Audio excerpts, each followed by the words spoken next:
Welcome to 69 TV. నా పేరు సుమాంజలి. ముందుగా బులెటిన్లోని హెడ్లైన్.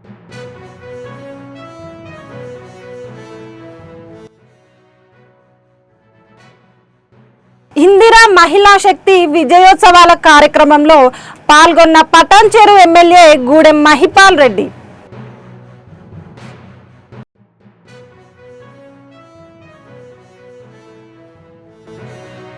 దేశంలో 12 కోట్ల గిరిజనులు నివసిస్తున్న తండాలను అభివృద్ధి చేసేందుకు కృషి చేస్తానని జాతీయ షెడ్యూల్ తెగల కమిషన్ సభ్యుడు జటోతు హుస్సేన్ నాయక్.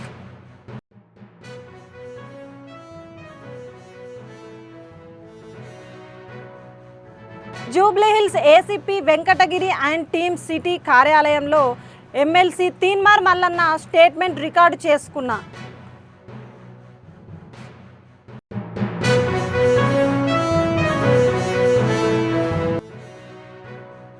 రైతులు ఆయిల్ ఫామ్ సాగు వైపు మొగ్గు చూపాలి. ఆయిల్ ఫామ్ ఫ్యాక్టరీ ప్రారంభిస్తామన్న మంత్రి తుమ్మల నాగేశ్వరరావు.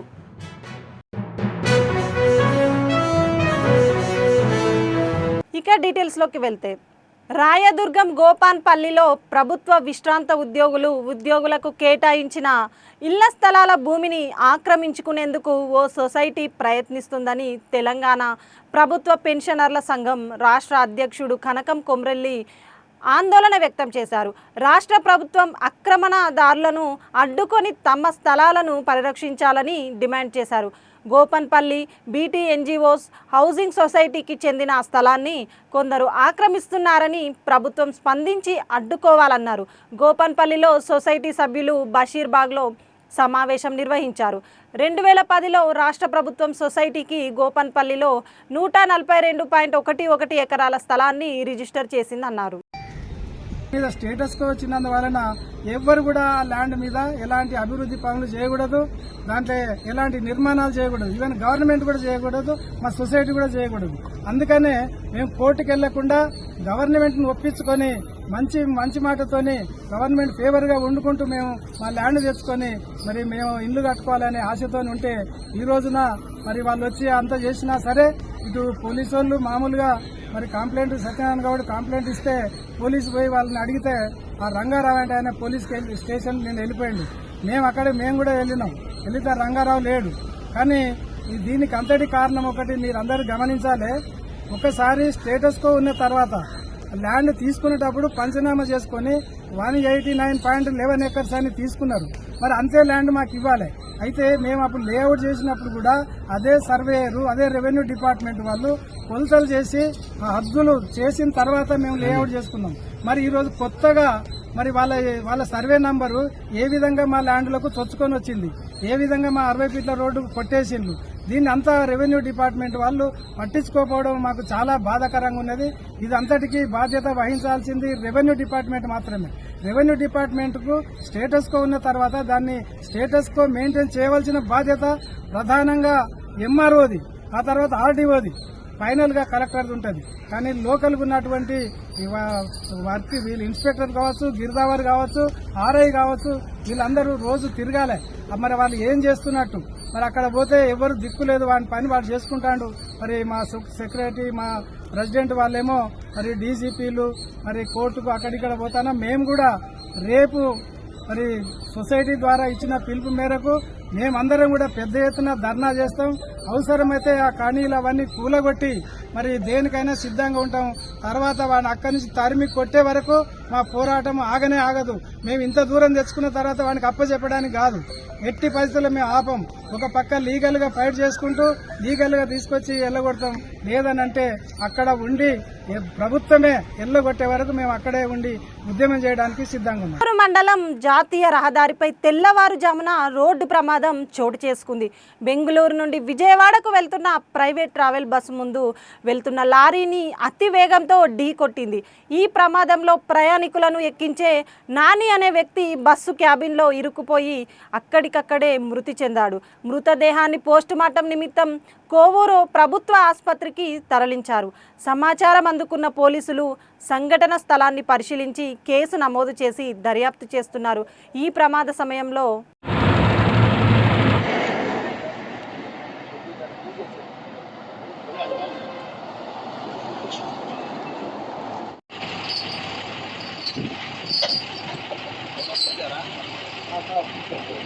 ఇళ్లలోకి చొరబడి మహిళలపై దాడి చేశాడు.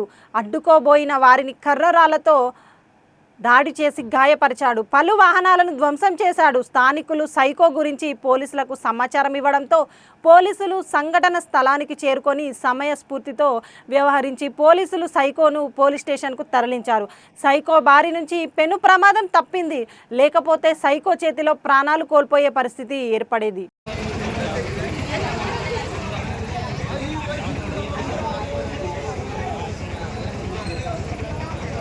సంగారెడ్డి జిల్లా పటాన్చెరు నియోజకవర్గం పటాన్చెరు డివిజన్ పరిధిలోని జిఎంఆర్ కన్వెన్షన్ సెంటర్లో ఏర్పాటు చేసిన ఇందిరా మహిళా శక్తి విజయోత్సవాల కార్యక్రమంలో ముఖ్య అతిథులుగా పాల్గొని నియోజకవర్గ పరిధిలోని ఇందిరా క్రాంతి పథం మహిళా స్వయం సహాయక సంఘాలకు 58,24,00,000 రూపాయల బ్యాంకు రుణాలు, 11,08,00,000 రూపాయల వడ్డీ లేని రుణాలకు సంబంధించిన చెక్కులను జిల్లా కలెక్టర్ ప్రావీణ్య, పటాన్చెరు ఎమ్మెల్యే గూడెం మహిపాల్ రెడ్డి, పట్టభద్రుల ఎమ్మెల్సీ అంజిరెడ్డి పంపిణీ చేశారు. ఈ కార్యక్రమానికి వివిధ శాఖల అధికారులు, స్వయం సహాయక మహిళా సంఘాల గ్రూపుల సభ్యులు హాజరయ్యారు.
సంగారెడ్డి జిల్లా నారాయణఖేడ్ తాలూకా సిర్గాపూర్ మండలం గైరాన్ తాండాకు విచ్చేసిన జాతీయ షెడ్యూల్ తెగల కమిషన్ సభ్యుడు జటోతు హుస్సేన్ నాయక్ని గ్రామ ప్రజలు ఘన స్వాగతం పలికారు.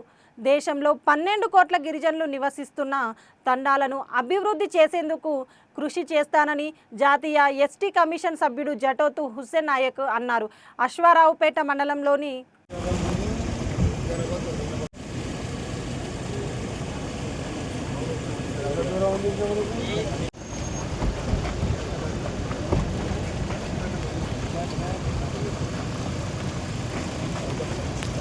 హైదరాబాద్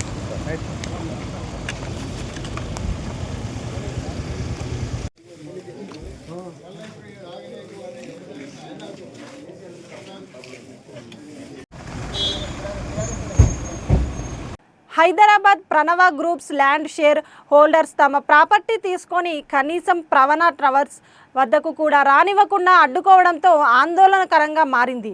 భారతదేశంలోనే గుర్తింపు పొందిన హైదరాబాద్ స్టాక్ ఎక్స్చేంజ్ లిమిటెడ్ సంస్థకు సోమాజిగూడలో 5 ఎకరాల స్థలం ఉన్నది. కార్యక్రమంలో HSELను మూసివేయడంతో సంబంధిత స్థలంలో భారీ నిర్మాణాలు చేపట్టాలని నిర్ణయం తీసుకున్నారు. కాలక్రమంలో HSELను మూసివేయడంతో సంబంధిత స్థలంలో భారీ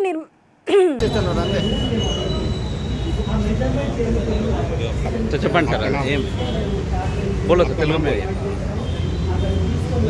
నా పేరు Vijender Kedia. I'm one of the share holder since 1993. From our funds this land was purchased. Our funds, not my funds. Because అప్పుడు తీసుకుంటున్నారు దాంట్లో ఆ పైసల నుంచి ల్యాండ్ తీసుకున్నారు. ఆ ల్యాండ్ ఇప్పుడు ఇట్లనే ఉంది. ఇంకా 10 years బ్యాక్ మోసం స్టార్ట్ అయింది ఫ్రమ్ 2015 ఆన్వర్డ్స్. 2015లో without knowledge of board members also, leave it about shareholders, without members knowledge on without shareholders on this board knowledge, the chairman Shiv Kumar has applied for Airport Authority of India permission for height clearance on different addresses. అప్పుడు కూడా Ravi బుర్గు involve అయినాడు.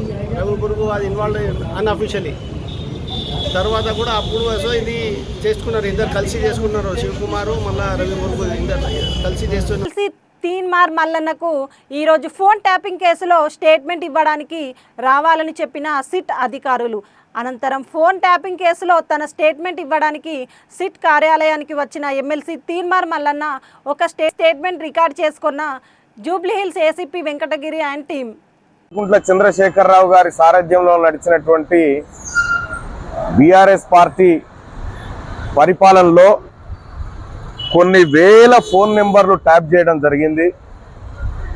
ప్రజాస్వామ్యాన్ని పూనీ చేస్తూ మా అందరి ఫోన్లను tap చేస్తూ మమ్మల్ని మావోయిస్టుల సానుభూతి పరులుగా మా పేరు చెప్పి మా కాల్స్, మా డేటా అంతా రికార్డ్ చేయించి మా ఫోన్లు ట్యాప్ చేయించి అటు కేంద్ర ప్రభుత్వాన్ని, ఇటు ప్రజలను, ఇటు పోలీస్ వ్యవస్థని అన్నిటినీ తప్పుదో పట్టించినటువంటి కల్వకుంట్ల చంద్రశేఖరరావు గారు నా ఫోన్లను దాదాపుగా నేను ఒక ఫోన్ ట్యాప్ అవుతుందని ఇంకో నెంబర్ తీసుకుంటే ఇంకో నెంబర్ కూడా ట్యాప్ చేశాను. ఒక ఫోను 31 తారీఖు 10వ నెల 2022 నుంచి కరెక్ట్గా 30 తారీఖు 10వ నెల 2023 వరకు ఒక నెంబర్ ఏమో ఏడాది మొత్తం ట్యాప్ చేసిండు. ఇంకో నెంబర్ వచ్చేసి 31/7/2023 నుంచి సెప్టెంబర్ అంటే 10 కాదు, దాదాపు 3 నెలల పాటు ఇంకో ఫోన్ ట్యాప్ చేసిండు. కరెక్ట్గా ఎన్నికల సమయం వరకు ట్యాప్ చేసిండు. ఇట్లా దీనికి కారణాలు ఏంటంటే అప్పట్లో ప్రభుత్వ నిర్ణయాలకు వ్యతిరేకంగా మేము పోరాటం చేస్తున్నాం కాబట్టి ప్రజల పక్షాన పోరాడుతున్నందుకు మా ఫోన్లన్నీ ట్యాప్ చేయడం జరిగింది. నాదే కాదు, నా చుట్టుపక్కల ఉన్నటువంటి నా వాళ్ళే కూడా అందరి ఫోన్లు కూడా ట్యాప్ చేయడం జరిగింది. వీళ్ళు ఎక్కడ పోతున్నారు, ఏం చేస్తున్నారు అనేటువంటి ఇన్ఫర్మేషన్ గ్యాదర్ చేసి పనిచేసినారు. నేను ఒకటే అడుగుతా ఉన్నా, నిజంగా ఈ రాష్ట్ర ప్రభుత్వం ప్రజలకు అక్కడికి వచ్చే పనులే చేసినంటే ప్రజల ఫోన్లు ట్యాప్ చేయాల్సినటువంటి అవసరం ఏమొచ్చింది? ఇప్పుడే కొద్దిసేపటి క్రితమే అధికారులు వీటికి సంబంధించినటువంటి అంటే వీళ్ళు కేంద్ర ప్రభుత్వానికి ఏమని పెట్టుకున్నారు, ఆ జియో వాళ్ళకి ఏమని పెట్టుకున్నారు అంటే వీళ్ళు మావోయిస్టులు సానుభూతి పరులు, వీళ్ళ డాటా కావాలి, సిడిఆర్ కావాలని చెప్పి పెట్టుకున్నారు. ఆ ఈమెయిల్స్ అని చూడడం జరిగింది. అలాగే అధికారులు వాళ్ళకు ఉన్నటువంటి సమాచారం ప్రకారం కొన్ని ప్రశ్నలు అడగడం జరిగింది. అవి దాదాపుగా టాలీ అయినాయి. నేను గతంలో ఏ అంశాలు ఈ ట్యాపింగ్ కు దారి తీస్తే ఏ అంశాలు మీకు అనుమానాలు కలిగినాయి అంటే ఆ వివరాలన్నీ అందించడం జరిగింది. ఇక్కడ క్లియర్ గా తెలుస్తున్నటువంటి అంశం ఏంటంటే కల్వకుంట్ల చంద్రశేఖరరావు ప్రభుత్వం గనక పోకపోయి ఉంటే ఈ అరాచకం ఇప్పటికి కూడా కొనసాగేదేమో, ఇది ఎవరికి అర్థం కానటువంటి పరిస్థితి. ఆ ప్రభుత్వం దిగిపోయింది కాబట్టి ఇవాళ ఇవన్నీ బయటకు వస్తా ఉన్నాయి. ఈ ఫోన్ ట్యాపింగ్ వ్యవహారం అనేది చాలా తీవ్రమైన నేరం. ఎందుకంటే సామాన్య ప్రజల్ని మావోయిస్టుగా, సామాన్య ప్రజల్ని దోషులుగా చూపిస్తూ ఫోన్లు ట్యాప్ చేసినటువంటి కల్వకుంట్ల చంద్రశేఖరరావు గారికి, ఈ కార్యక్రమంలో పాల్గొన్నటువంటి దుర్మార్గులు ఎవరైతే ఉన్నారో వాళ్ళందరినీ కఠినంగా శిక్షించాలి. అలాగే తెలంగాణ రాష్ట్రంలో ప్రజాస్వామ్యాన్ని కూని చేసే విధంగా ప్రభుత్వం ఆ రోజున్నటువంటి వ్యక్తులు ఎవరైతే చేసిరో వాళ్ళని మరింత కఠినంగా శిక్షించాలి. ఎందుకు చెప్తా ఉన్నామంటే చాలా తీవ్రమైనటువంటిది. ఇంకా నాతో పాటు మా వాళ్ళే ఆ రోజు నాతో పనిచేసినటువంటి వాళ్ళందరికీ కూడా ఫోన్లు ట్యాప్ చేయడం జరిగింది. ఇంకా ఫ్యామిలీ మెంబర్స్ కూడా ట్యాప్ చేసినట్టుగా తెలుస్తా ఉంది. అయితే ఇంకా అధికారులకు కొన్ని వివరాలు సమర్పించేది ఉంది, అవి కూడా వివరాలు పంపిస్తానని చెప్పడం జరిగింది. హుస్నాబాద్ పొన్నం ప్రభాకర్ మీ శాసనసభ్యులు కావడం మీ అదృష్టం. నిరంతరం హుస్నాబాద్ కోసమే పరితపిస్తుంటారని మంత్రి తుమ్మల నాగేశ్వరరావు కితాబునిచ్చారు. గురువారం నాడు బస్వాపూర్లో మెగా ఆయిల్ ఫామ్ ప్లాంటేషన్ కార్యక్రమంలో మంత్రి మాట్లాడారు. ఎన్నికల్లో రాజకీయాల్లో అభివృద్ధి కోసం అందరినీ కలుపుకుపోతుంటారు. రైతులు ఆయిల్ ఫామ్ సాగు వైపు మొగ్గు చూపాలి. ఈరోజు మెగా ఆయిల్ ఫామ్ మొక్కలు నాటుతున్నారు. ఇందులో రేపే ఆదాయం వచ్చే అంతర పంటలు వేయాలని అన్నారు. ఆయిల్ ఫామ్ సాగుపై మా దగ్గరకు రైతులు రండి, అవగాహన పెంచుకోండి. ఖమ్మం తర్వాత అత్యధిక ఆయిల్ ఫామ్ సాగు సిద్దిపేట జిల్లాలోనే జరుగుతుంది. ప్రజాపాలన ప్రభుత్వంలో 12 లక్షల ఎకరాల ఆయిల్ ఫామ్ సాగు లక్ష్యంగా పెట్టుకున్నాం. ఆగస్టు 15 తేదీలోపు ముఖ్యమంత్రి గారి చేత నర్మెటలో ఆయిల్ ఫామ్ ఫ్యాక్టరీ ప్రారంభిస్తాం. బీసీ వర్గాలకి బిడ్డలకి సమన్యాయం చేసేటటువంటి బాధ్యతను తీసుకున్న మీ మంత్రి గారికి మీ అందరి తరపున, రాష్ట్ర ప్రజల తరపున, ప్రభుత్వం తరపున కూడా ప్రత్యేకంగా ధన్యవాదాలు తెలియజేస్తున్నాను. నిన్ననే బెంగళూరు పోయి సలహా మండలిలో కూడా ఆయన నొక్కి చెప్పి భారతదేశం మొత్తానికి తెలంగాణ మోడల్ కావాలి, అందరికీ అన్ని అవకాశాలు ఉండాలి, జనాభా ప్రాతిపదికన మనకు అన్ని అవకాశాలు వస్తే ఈ సమాజంలో ప్రజాస్వామ్యానికి నిజమైన అర్థం ఉంటుందని చెప్పి పోరాటం చేస్తున్న ఈ సందర్భంగా మనం చూస్తున్నాం. కాబట్టి నాకు కూడా ఏదన్నా చెప్పాలని అంటే ఆయనకే చెప్తా ఈ క్యాబినెట్లో, ఎందుకంటే నా పక్కిళ్ళు కాబట్టి దయచేసి ఏదున్నా కూడా అన్న ఇట్లా ఇట్లా, ఎందుకంటే ఆయన కాంగ్రెస్ పార్టీలో సీనియర్, నేను రాజకీయాల్లో సీనియర్గా ఉన్నా కూడా నాదంతా సీనియారిటీ మురిగిపోయింది. అన్న ఆయనకి గ్రామ స్థాయి నుంచి ఢిల్లీ దాకా అందరూ పరిచయం కాబట్టి ఆయన నాకు మంచి మిత్రుడు. మీ యొక్క నియోజకవర్గం ఆయన కావాలని పట్టుబట్టి శాసనసభ్యుడు కావటం మీ అదృష్టం. ఎందుకంటే ఉదయం అక్కడుండి సాయంత్రం ఇక్కడ ఉంటాడు, మళ్ళీ పొద్దున్నే అక్కడ ఉంటాడు. నిన్న బెంగళూరు నుంచి ఇంటికి కూడా పోకుండా నేరుగా మీ దగ్గరికే వచ్చాడు. ఏంటన్నా అంటే పొద్దున్నే వెళ్దామంటే లేదు లేదు మీకంటే ముందు నేను ఉండాలి, లేకపోతే మా వాళ్ళు బాగోదు, నేను అక్కడుండి రిసీవ్ చేసుకుంటా అని చెప్పే సౌహృదయం కలిగినటువంటి వ్యక్తి. నిగర్వి అందరినీ కలుపుకుపోబోయి ఎన్నికల్లో కానీ రాజకీయాల్లో కానీ అభివృద్ధి నేను కొత్తగా చెప్పాల్సిన పని లేదు. వాళ్ళ నాన్నగారు ఈ జిల్లా రాజకీయాల్లో ఉద్దండు, ఆయన గారితో కూడా నాకు పరిచయం ఉంది, పెద్ద మనిషి. ఆయన గారు మొన్న పార్లమెంటుగా నిలబడటం జరిగింది. అదేవిధంగా కలెక్టర్ గారు, ఆమె గారు కూడా వ్యవసాయ కుటుంబం అని చెప్పి మనకి అండగా నిలబడతానని చెప్పి పెద్ద మాట చెప్పారు. ఈ రోజుల్లో జిల్లా కలెక్టర్ అట్ట చెప్పడం అంటే మన అదృష్టం అని చెప్పి కూడా మీకు ఈ సందర్భంగా మనం చేస్తున్నాం. అడిషనల్ కలెక్టర్ గరీమా గారు, ఎండి ఆయిల్ఫెడ్, అదేవిధంగా మా యాస్మిన్ బాషా గారు హార్టికల్చర్. తల్లి వీళ్ళకి 3 సంవత్సరాలు ఖాళీకి పెట్టొద్దు, మీ వాళ్ళకి చెప్పి పొచ్చేస్తావా, గుమ్మడేస్తావా, మిర్చి వేస్తావా, ఏ పంట వేసుకుంటావో చేసుకో, నీకు అన్ని వరికంటే నీకు ₹1,00,000 తక్కువ వస్తే నన్ను అడుగు, లేకపోతే మీ ఆవిడకి అప్పచెప్పు. ఆవిడ గారి ప్రోత్సాహంతో నువ్వు వేస్తున్నావు నాకు తెలుసు. కాబట్టి దయచేసి మీరు ఖాళీగా ఉంచొద్దు. 3 సంవత్సరాల వరకు దున్నొచ్చు, వేరే పంటలు పండించుకోవచ్చు. దీనికంటే ఎత్తెళ్ళే పంటలు వేయబోకండి, మిర్చిలో వేసుకోవచ్చు. అది గారు దోశ పెట్టండి మొన్న, బ్రహ్మాండంగా నాకు డబ్బులు వచ్చినాయి అని చెప్పాడు. నేను బుడం పెట్టినా నాకు డబ్బులు వచ్చినాయి. పుచ్చబెట్టిన నాకు డబ్బులు వచ్చినాయి. ఈ 3 సంవత్సరాలు మీరు వెయిట్ చేయాల్సిన పని లేదు. ఇవాళ మొక్కలు వేస్తున్నారు, రేపు తయారు చేసి మీ ఇష్టం వచ్చిన పంట. హార్టికల్చర్ ఎవరున్నారు ఇక్కడ? ఏమ్మా, నువ్వు ఎమ్మటే ఏం పంట వేస్తాడో, దేనికి గిరాకీ ఉంటుందో, డబ్బులు వచ్చే పంట వేయించు. కర్బూజా వేపిస్తావా, పుచ్చ వేపిస్తావా, ఏ పంట వేపిస్తావో నాకు తెలియదు. బులెటిన్ ముగించే ముందు హెడ్లైన్స్ మరోసారి.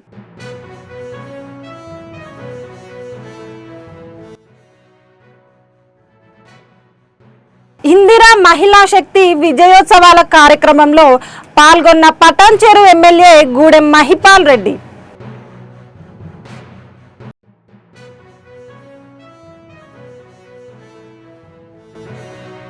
దేశంలో 12 కోట్ల గిరిజనులు నివసిస్తున్న తండాలను అభివృద్ధి చేసేందుకు కృషి చేస్తానని జాతీయ షెడ్యూల్ తెగల కమిషన్ సభ్యుడు జటోతు హుస్సేన్ నాయక్.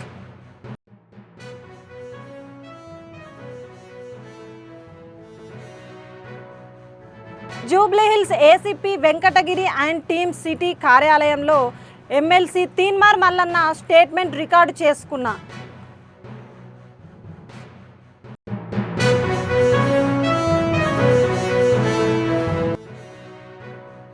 రైతులు ఆయిల్ ఫామ్ సాగు వైపు మొగ్గు చూపాలి.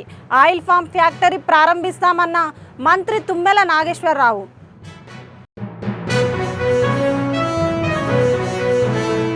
ఇవి బులెటిన్ విశేషాలు. మరిన్ని అప్డేట్స్ కోసం చూస్తూనే ఉండండి 69 టీవీ తెలుగు న్యూస్.